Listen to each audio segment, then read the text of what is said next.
Assalamualaikum warahmatullahi wabarakatuh. Balik lagi di Apih Moto TV dan masih bersama saya Abai Gunawan. Saya masih di Gesit teman-teman ya. Setelah kemarin saya ngobrol-ngobrol sama Bro Dery mengenai semua hal tentang Gesit, baik motornya ataupun perusahaan Gesit itu dari mana, latar belakangnya seperti apa, itu semuanya udah komplit dibahas di video sebelumnya yang linknya akan saya taruh di atas ini atau di kolom deskripsi. Nah, spesial hari ini teman-teman, sesuai janji saya kemarin, saya akan test ride motor Gesit yang ada di belakang saya ini. Seperti apa impresi berkendara saya tentang berkendara dengan motor Gesit ini. Simak aja video ini sampai selesai, jangan sampai dilewatkan karena pasti banyak sekali informasi yang akan kalian dapetin mengenai impresi berkendara motor listrik dari Gesit ini. Oke, kita langsung aja test ride sekarang.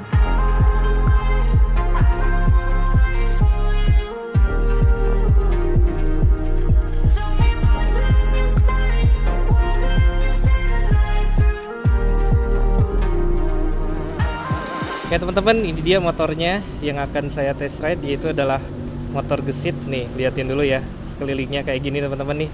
Bentuknya keren banget, sangat tidak berbeda dengan motor-motor lain, jadi bisa dibilang ya feel-nya kemungkinan akan sama dengan motor lain, tapi yang pasti impresi berkendaranya yang berbeda. Oke, kita langsung aja cek dan kita akan langsung test ride motor Gesit ini. Oke teman-teman, kita langsung nyalain motornya. Ini gimana nih Pak, gini ya, tinggal nyalain aja ya. Oke, nah keren, langsung coba. Wah mantap nih, feelnya kayak motor biasa sih ya. Ini yang saya bagus nih, jadi tinggal on off aja, pencet rem depan belakang. Oh, lampu belakang. Oke, tarik gas. Oke, mantap, berangkat dulu ya. Oke nih teman-teman, saya langsung nyoba motor Gesit. Oke teman-teman, ini saya udah ada di motor listriknya Gesit. Ini pertama feeling yang saya rasakan saat ini adalah motor ini tidak ada suaranya teman-teman. Ini beneran motor yang sangat hening sekali. Ya karena memang mesinnya dari listrik ya. Jadi tidak perlu ada mesin mekanikal yang berjalan di motor ini. Jadi semuanya by listrik. Mekanikalnya itu hanya memutarkan dari motor listriknya ke belt yang ada di belakang atau di roda belakang. Wah, kita coba nih ya. Surprisingly teman-teman, speedometernya yang ini nih, yang berbentuk LCD ini ternyata terang banget ya. Kalau di jalanan yang siang ini tuh enak banget rasanya ya. Terlihatnya itu, wah, keren banget kalau menurut saya sih. Jadi lebih terlihat terang dan memang visibilitasnya juga lumayan bagus. Ini warnanya putih ya. Kalau untuk penjelasan dari speedometernya udah ada di video sebelumnya teman-teman, ada di link atas. Jadi teman-teman bisa tinggal ngecek videonya langsung di link atas atau di deskripsi aja. Ini untuk spionnya juga enak banget teman-teman. Nih spionnya terasa proper dan mahal sekali ya, karena terlihat emang enak banget gitu untuk dari speedometernya. Feel untuk rem kita coba ya, remnya kayak gimana. Wih, enak banget sih. Ini enak banget ya teman-teman nih. Nah ini dari berjalan, saya mau coba akselerasinya teman-teman nih kayak gimana. Teman-teman kita coba akselerasinya. Ini cukup kenceng sih. Ini kebetulan saya ada di mode apa nih? Di mode Eco. Ini ada di mode Eco teman-teman. Walaupun ini di mode Eco, tapi kecepatannya untuk perjalanan di kota ya, untuk di dalam kota sih ini lumayan cukup oke sih menurut saya teman-teman ya. Saya pengen coba ke mode urban nih. Nah ini mode urban nih teman-teman nih. Kita coba ya. Wah, kalau di mode urban sih feel yang saya rasakan ya, feel yang saya rasain itu ketika dibuka gas memang lebih sedikit responsif dibanding dengan yang mode Eco. Tuh lihat nih, langsung nih, torsinya langsung ngejambak banget nih untuk di mode urban. Ini apalagi kalau di mode sport ya, saya nggak kebayang di mode sport seperti apa. Tapi kalau untuk di mode urban ini gasnya ketika di buka gas nih langsung nyentok habis, keren. Nah ini kalau untuk keadaan stop and go emang bukan kelemahan ya, tapi memang rata-rata motor listrik seperti itu teman-teman. Ketika direm itu ini kita nggak bisa ngegas, tapi kalau misalkan pengen ngegas kita harus lepas remnya dulu, baru dia bisa, gasnya bisa berfungsi. Nah ini untuk penyesuaian aja sih ya, untuk butuh penyesuaian aja. Kalau stop and go sih tadi nanti saya coba cek stop and go ya. Kalau awal-awal agak kaku juga saya, tapi kalau untuk setelah itu berjalan selama beberapa menit, Anda pasti akan terbiasa. Serius, Anda akan terbiasa karena ini enak banget sih motor, nggak ada suaranya. Terus motornya juga selap-selip. Coba ya, saya coba. Tuh, enak nih, enak dibawa kemana-mana. Motor belok kiri, belok kanan ini enak banget. Ini kebetulan baterainya ada di 100% teman-teman. Dan sekarang di keadaan sudah 97%. Baru 3% hanya sekitar 2 kilo ya. 2 kilo atau 1 kilo lah, 1,5 kiloan ini sudah habis 3%-an. Jadi menurut saya ini masih oke lah. Kita akan coba di beberapa tipe jalan ya.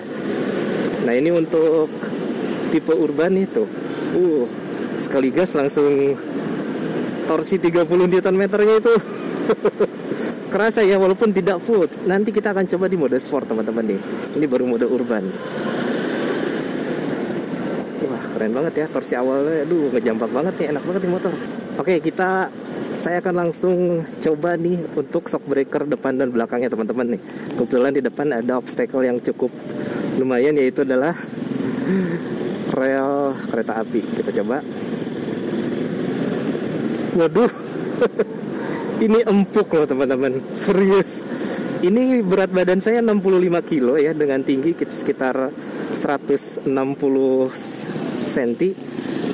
Dan shock breakernya itu enak banget nih, enak banget shock breakernya. Jadi dia terlihat empuk, walaupun ini shock breaker depan kan teleskopik biasa ya. Dan shock breaker belakang itu dia pakai monoshock. Dan monoshocknya info dari Bro Derry tadi bahwa ini shock breaker belakang itu dipakai dari mereknya Itali, nggak tahu mereknya apa, tapi produsennya itu dari Itali. Jadi walaupun ini buatan Indonesia ya tentunya motor lain juga sama ya, tapi untuk komponen-komponen lokalnya itu sekitar lebih dari 40%, makanya dia disebut motor Indonesia. Nih saya langsung cek ya. Ini dia untuk mode urban nih. Wow, belakangnya udah nggak ada lawan teman-teman. Dia paling duluan ini padahal dia baru mode urban loh. Saya belum nyoba ke mode sport. Nanti saya coba mode sport ya. Ini kebetulan di depan nih jalannya lumayan cukup bergelombang, tapi sangat mudah sekali sama gesit ini dilalui ini teman-teman. Ini enak banget. Nggak ada suara apapun, walaupun suara gerdak atau apa nggak ada ya. Ini enak banget teman-teman. Ini padahal jalanan termasuk jalan yang jelek ya, tapi ketika saya coba ini enak banget. Saya coba mau belok kiri sekarang. Oke, kita belok kiri. Wah, enak banget nih teman-teman nih. Ini mantap banget motornya, gesit, wah keren lah. Nah sekarang saya mau coba mode sportnya nih teman-teman nih. Kita coba untuk mode sport, tinggal tekan yang ini. Yes, ini udah mode sport nih teman-teman nih. Lihat ya, ada mode sport. Kita langsung coba di mode sport. Kita coba mode sport. Waduh, gila teman-teman. Nah ini Scoopy depan baru ngegas padahal. Wah, saya nggak berani lagi teman-teman buat narik gas lebih dalam karena baru beberapa gas aja, belum putaran gas penuh dia torsinya udah ngejambak banget, dia udah dapat torsinya tinggi banget. Padahal saya baru ngegas tuh dikit banget loh, sampai gerakan tangan saya aja nggak kelihatan kan ngegas. Ini di mode sport memang torsinya yang 30 Nm itu kemungkinan dikeluarkan sepenuhnya di mode sport ini teman-teman. Wah, mantap sekali ya gesit. Impresi pertama saya untuk berkendara memakai gesit ini bisa dibilang saya puas. Ya walaupun ada kekurangan pasti ya, ada beberapa sektor kekurangan ya, kayak misalkan ketika di rem gasnya tidak berfungsi, ya itu sebetulnya sih tinggal safety ya, itu salah satu dari safety sebetulnya. Cuman ya untuk berkendara ya teman-teman tinggal menyesuaikan saja sebetulnya. Dan kebetulan saya yang baru mengendarai gesit hanya baru beberapa saat yang lalu saja, ini saya sudah bisa pakai gesit ya, sudah enak gitu. Padahal saya baru pakai gesit. Jadi ya menurut saya kalau misalkan teman-teman sudah terbiasa pakai gesit ini udah kayak motor biasa aja teman-teman. Penampilannya udah kayak motor biasa ya. Yang beda itu hanya di mesinnya aja. Dia lebih efisien karena dia pakai listrik. Terus dia lebih simple juga ya, karena nggak perlu ribet untuk maintenance. Maintenance cuman oli rem doang, kampas rem sama belt untuk pemutar roda belakangnya aja. That's it, cuman itu aja. Yang lainnya ya seperti yang ada di video sebelumnya ya, dia hanya butuh 1,4 kWh. Kalau dikonversikan ke rupiah itu hanya Rp2.000 sekali ngisi untuk jarak 50 km teman-teman. Ini saya jarak udah sekitar berkurang 45, berarti 5 km saya udah berjalan kurang lebih, dan berkurang hanya 10% saja. 5 km loh. Keren banget ya. Kita langsung nyoba lagi di tanjakan teman-teman ya. Kita akan coba di tanjakan untuk di mode sport, apakah akan dilibas dengan mudah oleh motor gesit ini atau tidak. Kita akan coba. Nah teman-teman, banyak yang bilang gesit ini mirip Vario ya, tapi enggak sebetulnya. Kalau menurut saya sih jauh dengan Vario. Ini depan kebetulan ada Vario nih teman-teman. Tapi menurut saya jauh. Ini lebih oke ini dong. Ini dia masih bensin. Gesit ini udah pakai listrik, jadi tidak perlu khawatir kehabisan bensin. Kalau mau ngecas ya tinggal cas aja, gampang teman-teman. Nah kebetulan di sini ada tanjakan teman-teman. Ini lumayan nanjak. Kita coba ya.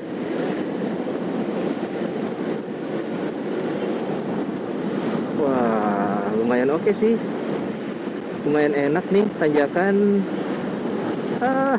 termasuk ringan, tidak ada raungan mesin ya karena memang ini listrik, dan menurut saya ini cukup oke untuk ditanjakan. Ini tanjakan ya, saya coba rem dikit, kita coba, loh, saya ngegas cuman dikit banget teman-teman loh, serius, saya cuman ngegas dikit banget, tapi dia sudah bisa masuk atau udah bisa ngelibas tanjakan dengan sangat mudah sekali. Nah ini untuk pengereman teman-teman ya, karena memang ketika di rem gasnya itu langsung ke cut atau nggak bisa ngegas. Jadi kalau ketika pengen ngerem karena ini nggak ada engine brake ya, ini lepas dulu gasnya, rem dikit, lepas rem dikit, lalu gas lagi teman-teman. Tuh, gasnya harus diurut ya, jangan langsung spontan digas gitu. Jadi gasnya harus agak diurut agar bisa mendapatkan tarikan awal yang enak. Kalau misalkan langsung gasnya dihabisin, itu otomatis gasnya akan nyentak duluan, ngejambak duluan teman-teman. Nih, kayak dibelokan nih. Ya saya biasa aja tuh, lepas gas, rem, gas lagi. Nah gitu teman-teman caranya ya. Nah ini nih, kayak ini nih tuh. Gitu aja teman-teman. Nah udah, maju lagi, dan ini enak banget. Wah impresif sekali, saya suka sekali sama motor gesit ini teman-teman. Kalau yang pengen beli, saya rekomendasikan harus beli motor gesit ini karena memang enak banget nih motor teman-teman. Nah saya di depan kebetulan setelah belokan kanan ini ada flyover yang menanjak ya. Saya akan coba, kalau di mode sport itu udah pasti enak ya. Di mode sport itu udah pasti tenaganya kerasa gitu.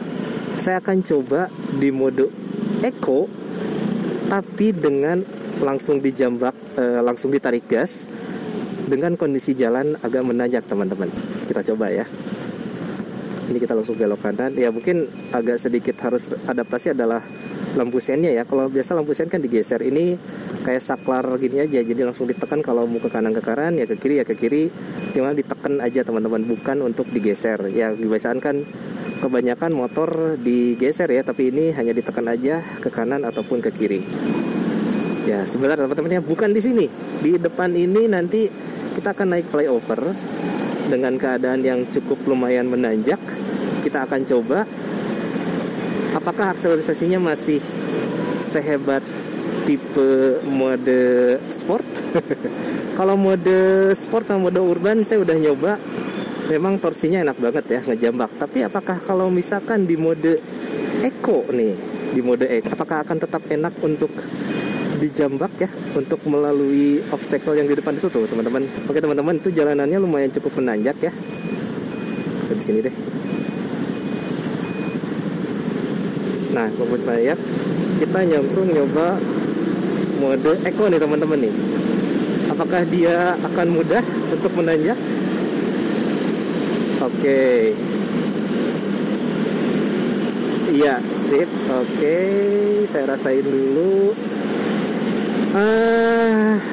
Oke. Ini masih bisa dilalui ya di mode eco. Walaupun di mode eco jalanan agak menanjak, saya jambak. Memang nafasnya nggak sepanjang mode sport teman-teman. Ini nafasnya nggak sepanjang mode sport. Tapi kalau untuk nanjak yang nggak terlalu curam seperti barusan, itu masih bisa dilalui dengan mudah oleh motor gesit ini. Tapi kalau misalkan nanjaknya agak sedikit curam, kemungkinan itu akan lebih sulit. Jadi saya rekomendasikan kalau nanjaknya lebih curam, mungkin bisa di mode urban atau di mode sport. Tapi kalau untuk di mode eco ya seperti tanjakan flyover Ciamplas tadi, itu menurut saya masih bisa dilalui. Tapi memang napas si motor ini seperti di limit gitu. Ada limiternya, ada limitnya, jadi tidak terlalu seperti langsung maju gitu ya, langsung spontan maju. Dia agak sedikit ditahan. Tapi kalau untuk tanjakan dia masih bisa kuat teman-teman. Jadi menurut saya itu lumayan cukup impresif, lumayan cukup membantu lah kalau misalkan teman-teman pengen tetap hemat-hematan dengan kontur jalan yang tidak terlalu nanjak. Itu masih di mode eco tuh masih sangat bisa sekali untuk dipakai. Tapi kalau saya lebih memilih teman-teman, apakah saya pengen berkendara di mode eco, mode urban atau mode sport? Kalau saya boleh milih ya, saya akan masuk ke mode urban aja teman-teman. Kita akan ubah ke mode urban. Kalau lagi jalan gini, cara ngerubahnya seperti apa? Harus lepas gas dulu teman-teman, baru ubah modenya ke mode urban. Nah ini mode urban nih. Nah ini mode urban sih menurut saya udah paling pas lah kalau di Bandung. Dia tarikannya cukup lumayan oke, cukup lumayan responsif. Kalau pengen ngejambak di awal juga lumayan cukup ngejambak. Mungkin torsinya dari 30 Nm ya sekitar 20 Nm-an lah mungkin ya untuk di mode urban ini. Jadi menurut saya mode urban udah paling cocok kalau misalkan teman-teman pengen berkendara di tengah kota Bandung seperti saat ini. Bagus banget gesit, keren banget motornya. Mudah-mudahan motor gesit terus mendapatkan pengembangan ya, karena ini pasti masih dalam pengembangan. Menurut saya motor gesit ini akan kedepannya akan jauh lebih baik karena pengembangan atau development R&D yang terus dijalankan sampai saat ini. Keren banget. Gesit keren banget. Serius keren. Nah, satu yang jadi kebanggaan pakai motor gesit ini teman-teman, semua mata memandang ya. Orang-orang tuh ngeliatin semua sama motor ini karena memang motor ini terbilang masih jarang ya, masih langka di jalanan. Jadi terlihat lebih langka gitu loh, lebih unik untuk di jalanan. Jadi ya lebih banyak orang yang penasaran dengan motor ini teman-teman. Untuk tes akselerasi, sayangnya kami tidak mempunyai alat yang proper. Namun, climb dari Gesit dari kecepatan 0 sampai 50 km per jam hanya ditempuh dengan 5 detik saja. Jadi kesimpulan kami mengenai test ride dari Gesit ini ialah motornya cukup responsif, cocok untuk jalanan urban atau perkotaan seperti kota Bandung, dan pastinya irit karena memang menggunakan listrik yang hanya dicas 3 jam saja untuk dari 0 sampai full, yang bisa menempuh hingga jarak 50 km untuk keadaan baterai penuh. Dengan daya 1,4 kWh atau dikonversikan ke rupiah hanya 2.000 saja, Anda sudah bisa menempuh jarak 50 km. Teman-teman, kurang lebih seperti itu test ride saya seharian test ride dengan motor gesit ini. Ya begitulah semua impresi berkendara yang saya udah ceritain di video tadi, di video test ride tadi. Kurang lebih seperti itu teman-teman informasinya. Mudah-mudahan informasi ini bisa ngebantu teman-teman, bisa menambah informasi teman-teman mengenai motor listrik buatan Indonesia gesit ini. Oke, gitu aja teman-teman untuk video hari ini. Terima kasih telah menonton dan sampai jumpa di video berikutnya.